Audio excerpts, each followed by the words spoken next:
शम्स, हम conference call में, तलाल है हमारे साथ, तुमसे बात करना चाह रहा था, कुछ डिस्कस करना है उससे। मैं भी तलाल से बात करना चाहता था क्योंकि केस बहुत कॉम्प्लिकेटेड है और इस केस को सॉल्व करने के लिए मुझे तलाल की मदद की जरूरत पड़ेगी। जी शम्स साहब, हमें इस मामले को हल करने के लिए मिलकर काम करना होगा। इस बार शादी की शहनाइयों में औरतों के बैन नहीं थे। कौन बदला है, दूल्हा या दुल्हन? यही कहा था ना शारिक ने? हाँ, यही कह रहा था, शायद उसका इशारा गुड़िया की शादी की तरफ। मैंने गुड़िया के लिए अमल किया था और अमल के दौरान मैंने भी कुछ इसी किस्म की बातें सुनी। कैसी बातें? इन बातों का ताल्लुक गुड़िया की शादी टूटने से। गुड़िया और एहसन के साथ ये जो पुरस्कार वाकयात हो रहे हैं, उसमें उसने बार बार उसे देखा है। किसे किसे देखा है? बताओ तलाल, किसे देखा उसे? हसन को। क्या कहना चाहते हो तुम? यही कि हमें असल हकाइक जानने के लिए अमल करना होगा। हाँ ठीक कह रहे हो, लेकिन अमल बहुत जल्दी करना पड़ेगा क्योंकि बहुत सारे लोगों की जिंदगी दांव पर लगी हुई है। करके प्लान करते हैं। खुदा ठीक।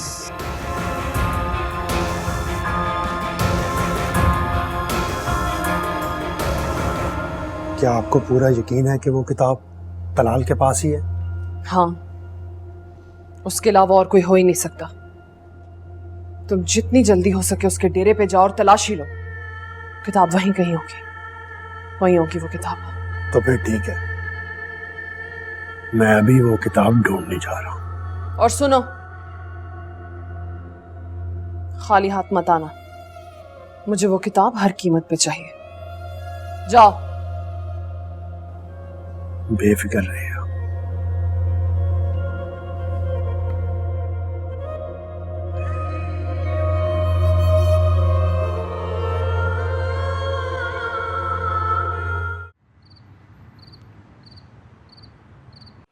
बाबा, सब खैरियत? शारी कैसा है? सो रहा है।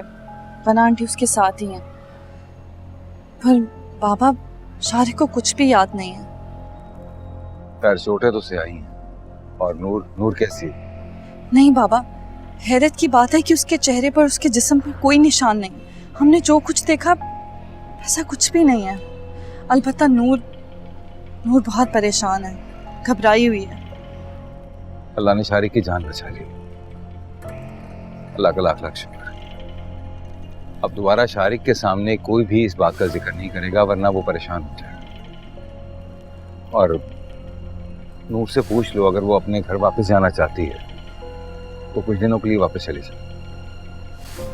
जी ठीक है बाबा। वो आप मुझे घर छोड़ाएंगे? एहसन को मैंने कहा था कि शादी के बाद मैं घर ही आ जाऊंगी। अगर अभी ना गई तो उन्हें बुरा लगेगा, तो आप मुझे घर ड्रॉप कराएंगे? हाँ बेटा, क्यों नहीं, चलो मैं ड्रॉप कराता हूँ।